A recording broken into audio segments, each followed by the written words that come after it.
दिवाली, गोवर्धन पूजा, इनके पहले धनतेरस और आज भाई दूज, आने वाले छठ के त्यौहार की सभी छत्तीसगढ़ वासियों को, आप सभी मीडिया के साथियों के साथ बहुत बहुत शुभकामनाएं। सर, बीजेपी लगातार रेट कम करना ये होना ही चाहिए, क्योंकि अंतर्राष्ट्रीय कच्चे तेल के जो दाम हैं वो ऐसे हैं कि रेट ये नहीं होना चाहिए। जो नीति भी बनी थी राष्ट्रीय स्तर पे वो फ्लोटिंग रेट की थी कि जब वो कच्चे तेल के दाम बढ़ेंगे तो रेट बढ़ेंगे, जब घटेंगे तो वो घटेंगे।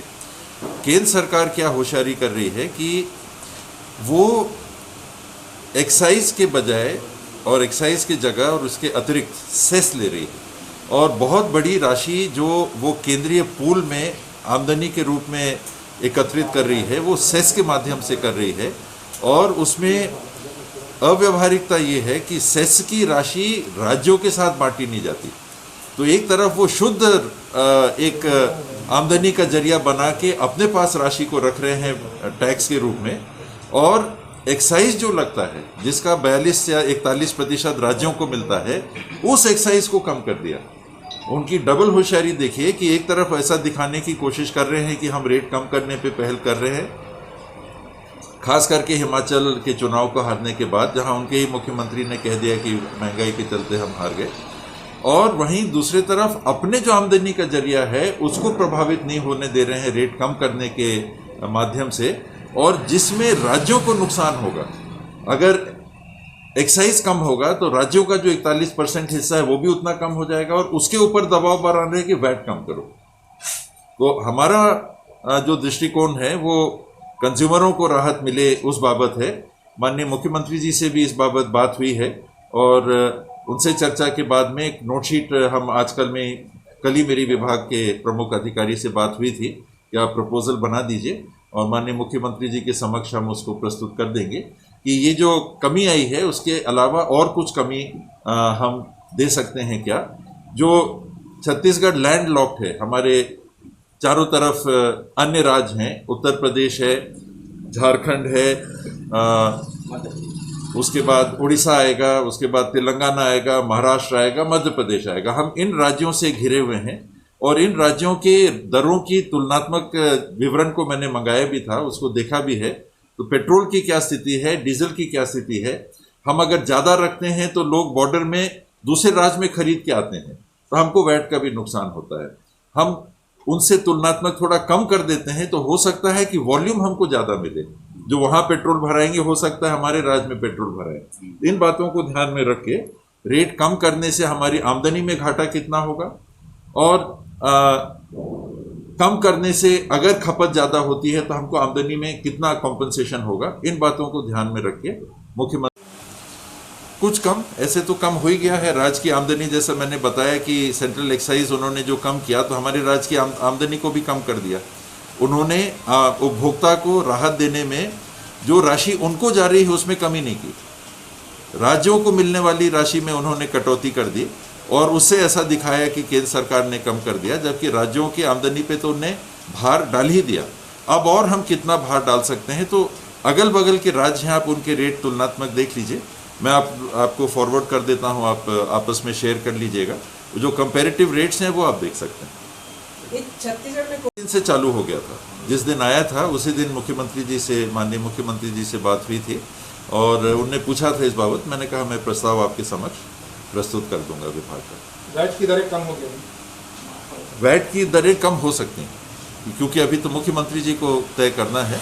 हम लोग प्रस्ताव भेजेंगे। अभी 25% फ्लैट रेट है, और डीजल और पेट्रोल पे 1 रुपया 2 रुपया अतिरिक्त लगता है।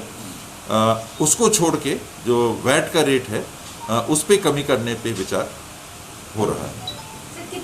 दूसरी डोज लगवाने के लिए कम आ रहे हैं, ऐसे लोगों के लिए सरकार क्या कर रही है?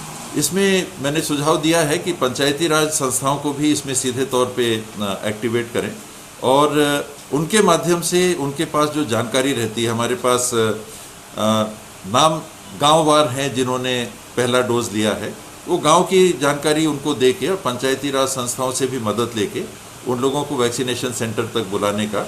एक जो घर घर जाने वाला है ये चला तो है, 30 तारीख तक का है।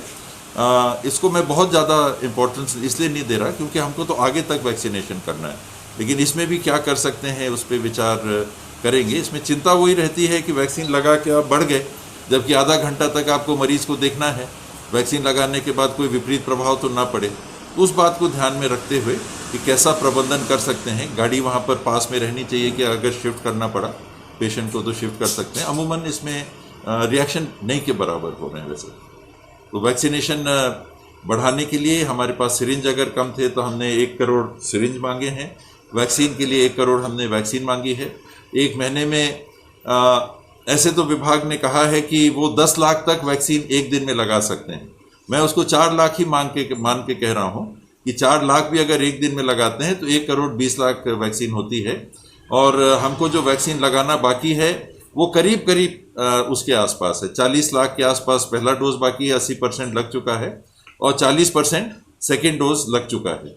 ये क्योंकि 3 महीने बाद 4 महीने बाद लगना है, 84 दिन बाद लगना है, 12 हफ्ते बाद उसकी मियाद चालू होती है, तो सेकेंड डोज ऐसे ही समय लगेगा। तो सेकेंड डोज का करीब 40% हुआ है तो 60% मानिए 1 करोड़ 20 लाख डोज हो, और 80% ये 20% हो गया तो 40 लाख डोज ये। तो इतना शेष छत्तीसगढ़ में लगाना, अगर 100% वैक्सीनेशन होता है तो करीब करीब 2 करोड़ लोगों को वैक्सीन लगेगी। बहुत ही दुखद ये वाकया हो गया। देवव्रत भाई हमारे बीच में नहीं रहे।